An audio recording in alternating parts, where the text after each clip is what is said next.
አንድ መንፈሳዊ ሰው ራሱን የሚለካው በኢየሱስ ክርስቶስ ነው። ትክክለኛ የህይወት መለኪያው ኢየሱስ ነው። ማንነታችንም ሆነ ኑሯችን የሚለካው በእርሱ ነው። የእግዚአብሔር ቃል እንዲህ ይላል፣ እርሱ በሰማይ እንዳለ በምድር እንደዚያው ነን ነው የሚለው። as he is in heaven so are we on this earth። ስለዚህ የህይወታችን ማንነቱ የሚለካው ከጌታችን ከኢየሱስ ክርስቶስ ማንነት አንጻር ነው ማለት ነው። እሱ በሰማይ እንዳለ በምድርኛም እንደዚያው ነን ስለሚል። ሌላ ጥቅስ ልጨምርላችሁ። አስቀድሞ ያወቃቸው እነሱ የልጁን መልክ እንዲመስሉ እነሱን ደግሞ ወሰነ፣ የወሰናቸውን ጠራቸው፣ የጠራቸውን አጸደቃቸው፣ ያጸደቃቸውን አከበራቸው። ሮሜ ምዕራፍ 8 ቁጥር 29። እንግዲህ በማንነታችን ልጁን ኢየሱስን ከመሰልን የኢየሱስ አባት አባታችን ከሆነ ኑሯችንም ደግሞ እሱን መምሰል ስላለበት ኑሯችንም በሱ ነው የሚለካው ማለት ነው። አሁን ደግሞ ጥቅስ ልስጣችሁ ለኑሮ። በእርሱ እኖራለሁ የሚል ማንም እርሱ እንደተመላለሰ ይመላለስ ነው የሚለው። ተመልከቱ፣ አይደንቲቲያችንም በእርሱን የተለካው፣ ኑሯችንም በእርሱን የተለካው። መለኪያችን ኢየሱስ ክርስቶስ ነው። እንዴት ነው ማንነታችን በኢየሱስ ሊለካ የቻለው ከተባለ ጌታችን ኢየሱስ ክርስቶስ ራሱን በስንዴ ቅንጣት ምሳሌ አድርጎ ለደቀ መዛሙርቱ ነግሯቸው ነበረ። የስንዴ ቅንጣት ወድቃ ካለሞተች ብቻዋን ትቀራለች ሲል ስለ ራሱ ሞትና ትንሣኤ ተናገረ። ምን ማለቱ ነው? በዘር መልክ እኔ ዘራና ልጆች ይበቅላሉ፣ ሃርቨስቱ እኛ ነን። ልጁን ዘርቶ ልጆች አጭዷል ማለት ነው። ስለዚህ ጉዳይ ነው ያወራው። እኔ ሞትና አለ የእግዚአብሔር ልጅ የሆነው ኢየሱስ ክርስቶስ ይሞትልንና እሱን የሚመስሉ ብዙ ልጆች ወደ ክብር ይመጣሉ። ለዚያ ነው ዕብራውያን ምዕራፍ 2 ላይ ብዙ ልጆችን ወደ ክብር ሲያመጣ ተብሎ የተጻፈው። እነዚህ ብዙ ልጆች ወደ ክብር የመጡት ልጁን ኢየሱስ ክርስቶስን የከበረውን ኢየሱስ ክርስቶስን በዘር መልክ ዘርቶ ነው። የከበረው ኢየሱስ ክብር ያለው ኢየሱስ ተዘርቶ ክብር ያላቸው ልጆች ናቸው የበቀሉት።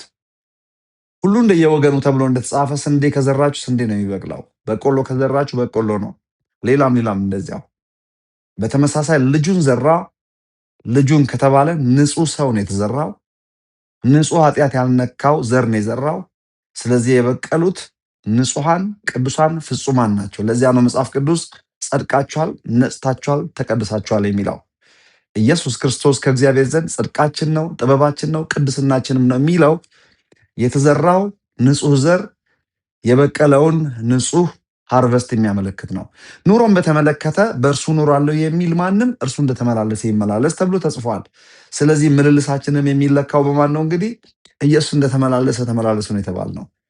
ሁለት ነገር ተናግሬያለሁ። ማንነትን በተመለከተ ማናችሁ ብንባል፣ ዘራችሁ ምንድን ነው ብንባል፣ ከየት ነው የመጣችሁ ብንባል፣ እንግዲህ ኢየሱስ ክርስቶስ ጋር ነው የምንሄደው ማለት ነው። ሃይማኖተኞች ግን በተቻላቸው መጠን ከኢየሱስ ለይተን ራሳችንን እንድናይ ነው የሚገፋፉን።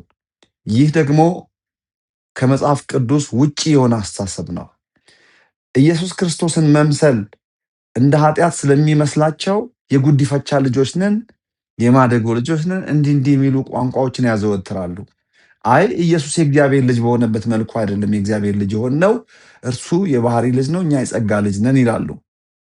የጸጋ ልጅ የሚል መጽሐፍ ቅዱስ ውስጥ ከቶውኑ የለም፣ ጥቅስም የለም።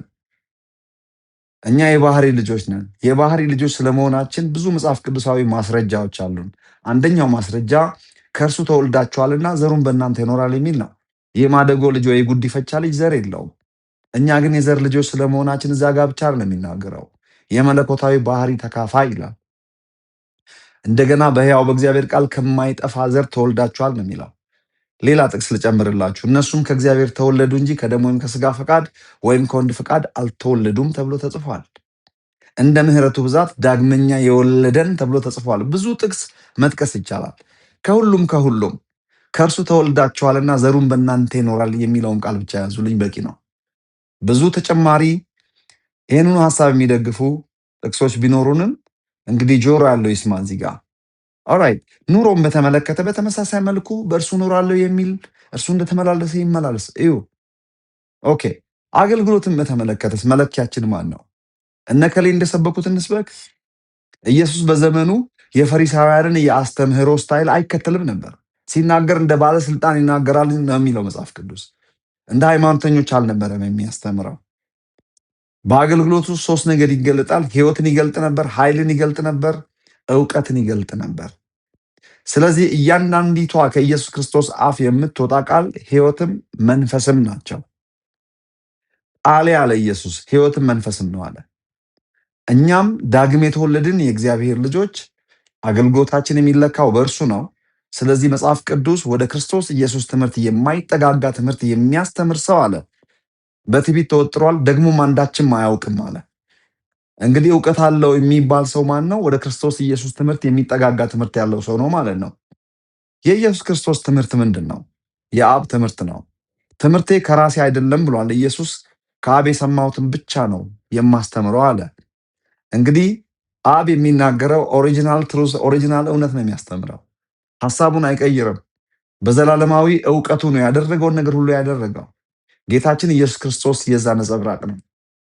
ሲጀመር ጌታ ኢየሱስ ሰው በሆነበት ማንነቱ ከውድቀት በፊት በነበርንበት በኦሪጂናል ማንነታችን የተገለጠ ነው። ይህን ወቁ። ከዘፍጥረት ምዕራፍ 3 በፊት የነበረው ሂማኒቲ ዘፍጥረት ምዕራፍ 1 ማለት ነው ኢየሱስ ክርስቶስ። ኦኬ ልጆች ጠፍቶ ስለነበሩ ነው አምላክ ሰው በመሆን የእግዚአብሔር ልጅ የሆነው። ያንን ልጁን በዘር መልክ ዘርቶ ልጆች ለማጨድ ዓላማውም ይሄ ነው። ኢየሱስ ለዘላለም ልጅ አልነበረም።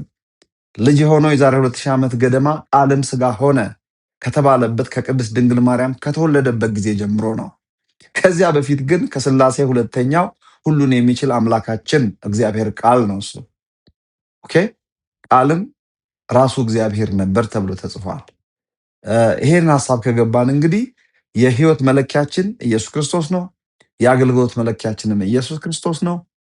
ኑሮ ክርስቲያናዊ ኑሮአችንም ደግሞ የሚለካው በጌታችን በኢየሱስ ክርስቶስ ነው። ጥቅስ ሰጥቻቸዋለሁ። ህይወትና ማንነታችንን በተመለከተ እንደገና ስሙኝ። እሱ በሰማይ እንዳለ በምድር እንደዛው ነን ይላል። ኑሮን በተመለከተ ደግሞ በእርሱ እኖራለሁ የሚል ማንም እርሱ እንደተመላለሰ ይመላለስ ተብሎ ተጽፏል። አገልግሎትን በተመለከተ ደግሞ ጌታችን ኢየሱስ ክርስቶስ ጥሩ ምሳሌ ትቶልናል። ወደ ክርስቶስ ኢየሱስ ትምህርት የማይጠጋጋ ትምህርት የሚያስተምር ሰው በትዕቢት ተወጥሯል፣ አንዳችም አያውቅም ነው የሚለው። ስለዚህ ህይወታችንም የሚቃኘው ከኢየሱስ ክርስቶስ ነው ዲፋይን የሚደረገው። ኑሯችንም ኢየሱስ ክርስቶስ እንደኖረ ነው ኑሮ የተባልነው።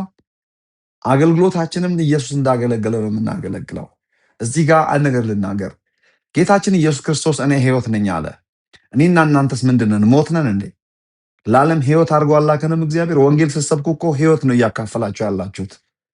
ስለዚህ አንተ ምንድነህ? ኢየሱስ ህይወት ከሆነ አንተ ሞት ነህ፣ አንተም ህይወት ነህ። ኢየሱስ እኔ መንገድ ነኝ አለ። ማስታረቅም በእኛ አኑረ ተብሎ ተጽፏል። ልብ አድርጉ። የእኛ ሃይዌይ ወደ አብ የሚያመጣ ብቸኛ መንገድ ኢየሱስ ነው። ወደ ኢየሱስ ደግሞ የሚያመጡ ቀጫጭን መንገዶች አሉ። እነሱ ደግሞ እኛ ነን። ስለዚህ ኢየሱስ መንገድ ነው፣ እኛም መንገድ ነን። ኢየሱስ ህይወት ነው፣ እኛም ህይወት ነን። ኢየሱስ እኔ እውነት ነኝ አለ። አንተ ውሸት ነህ። ስለ እኔ ምስክሮቼ ናችሁ አላለም እንዴ? ከእውነት አምላክ በመወለድ እኛም እውነተኞች ነን። ወላጅ አባታችን እውነት ይባላል፣ ደግሞ እውነተኛ አምላክ ነው። የታመነ አምላክ ክፋት የሌለበት ኢየሱስ ላይፍ ጊቨር ነው፣ ህይወት ሰጪ ነው። እኛም ህይወት ሰጪዎች ነን። ኢየሱስ ከአባቱ የተቀበለውን ነገር ነው ያስተላለፈው፣ እንደ ሰው ማለት ነው። ልብ አድርጉ። በእግዚአብሔርነቱ ያደረገው ምንም ነገር የለም። እኛ ደግሞ ከሱ የተቀበልነውን በመንፈስ ቅዱስ አማካኝነት ሰጪዎች ነን፣ ምክንያቱም የልጁ አይነት ነንና። ይህ ክርስትና ሰንሰለቱ ይግባችሁ። እንደዚህ ማለት ራሳችንን እግዚአብሔር አደረግን ማለት አይደለም። ሰው ብቻ ነን እኛ። አወቁ። ለአንዳንድ ብዙ እውቀት ለሌላችሁና ነገሮችን ባጭሩ ብቻ የምታዩ ቢገር ፒክቸሩ ማየት ለተሳናችሁ ሰዎች ግልጽ ላድርግላችሁ። እኛ ሰው ብቻ ነን። እግዚአብሔር ደግሞ አምላካችን፣ እግዚአብሔር ፈጣሪያችን ነው። እኛ ፍጡሮች ነን። እሱ አምላካችን ነው፣ እኛ አምላኪዎች ነን። እሱ ፈጣሪ ነው፣ እኛ ፍጡሮች ነን። እሱ እግዚአብሔር ነው፣ እኛ ሰዎች ነን። እሱ አምላክ ነው፣ እኛ የአምላክ ልጆች ነን። ነገር ግን መለኮታዊ ባህሪ የተካፈልን በመወለድ የእሱ ልጆች የሆነን ሰዎች እንደሆንን እወቁ። እርሱ ባወቀን እውቀት እንጂ ራሳችንን ማወቅ ያለብን፣ ከታወቅንበት እውቀት ራሳችንን አሳንሰን ማወቅ የለብንም። ዓላማችንና ጥሪያችን ራሱ የታወቅንበትን እውቀት እንድናቅ ነው። ይህንን ነው መጽሐፍ ቅዱስ የሚናገረው። የታወቅኩበትን እውቀት ሳውቅ ነው የሚለው። ጥሪያችንም ይሄ ከሆነ የታወቅንበትን እውቀት ሸራርፈን ማወቅ የለብንም። በሙሉ የእግዚአብሔር እውቀት ራሳችንን ስናውቅ ለተጠራንበት ጥሪ ፊት እናደርጋለን። መለኪያችን ኢየሱስ ክርስቶስ ነው። በእርሱ እኖራለሁ የሚል ማንም እርሱ እንደተመ